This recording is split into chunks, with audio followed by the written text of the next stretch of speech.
So we're renovating our basement, and I have a corner here where I'm going to be putting some quarter round down.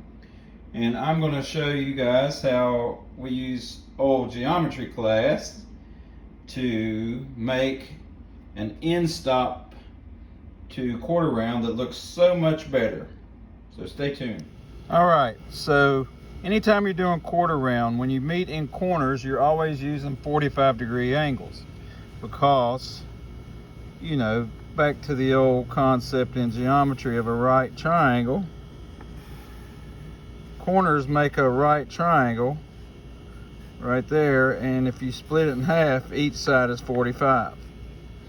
Okay, now I'm going to show you a way how, when you come to the end of a line of quarter round, I'm going to show you a way that when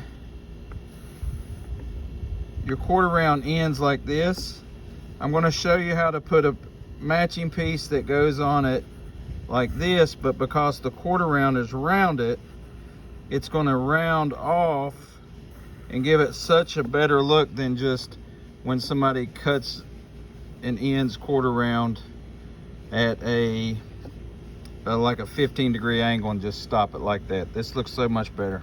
Okay, so the piece of quarter round that I have to put in right now, it's in this corner.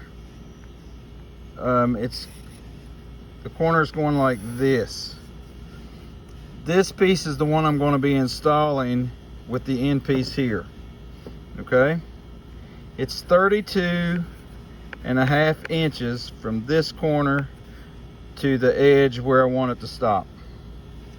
All right, now with this technique, when I cut this quarter round, okay, you're going to cut it at a 45-degree angle. The bottom part, this part right here, that's where you measure the 32.5. Okay, that's what has to be 32.5, the bottom angle. It's important. A lot of people, when they're cutting quarter round, they do this top part as the 32.5. That's the step number one for this technique. Make sure that it's at the bottom is 32.5. I'm gonna cut that. Okay, first I'm gonna cut the inside corner for this one. You put it at 45. It's kind of like building a picture frame. Make sure that the quarter round is down flat against your fence really well, and then cut it. It's very hard for me to hold the phone and do this at the same time, but I'm just going to be bringing this blade straight down and making that cut. So I made this 45-degree cut. This is going on the inside wall. We're going to come out, and remember, our wall is 32.5.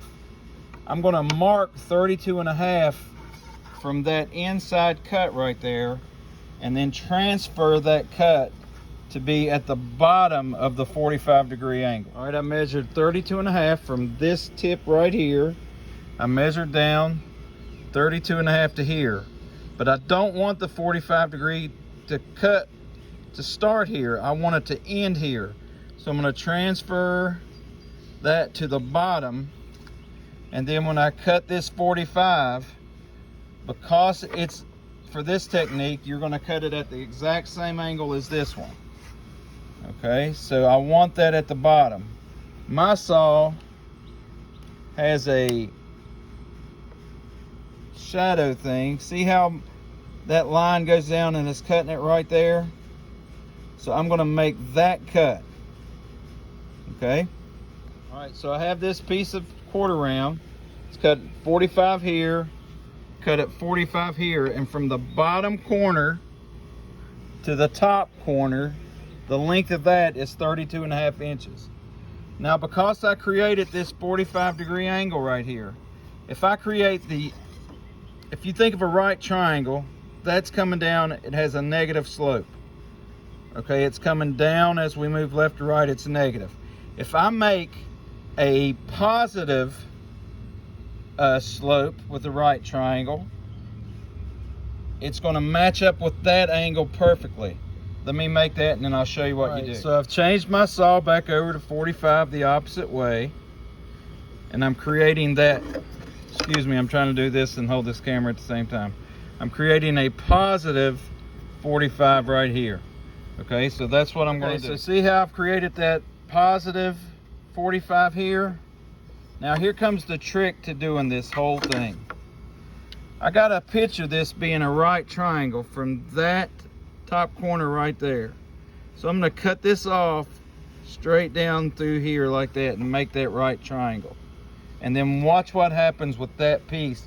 The piece that I cut off on this side, this little piece, is what I want to save. So I'm going to cut that off.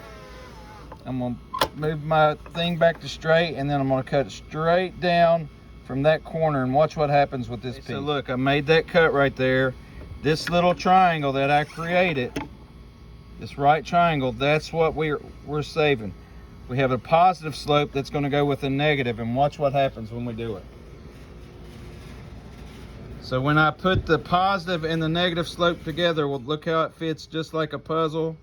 And look how that end piece goes in there. I'll show you again. The negative slope. And when I cut this that other way, look how this fits. Makes a perfect end cap like that for crown molding. Let me show it to you in the house. This looks so much better than when people come along and do crown molding and they put just cut it like at a 15-degree angle and leave it there. Let me show you in the house. So we're back to this corner here. So look, there it goes right in the corner. This comes up to the end. Notice how I have that gap right there, and that this is lining up right with the end of it. So remember that little piece I cut? Watch how it fits perfectly right in here. So look, and you'll just glue it in there. And look at how that end piece ends right at the end of your door frame. And look at how much better that looks. So you have that coming in there and ending right at the end of your door frame, instead of that thing just having a piece of wood cut there. That looks so much better. Just thought I'd share that.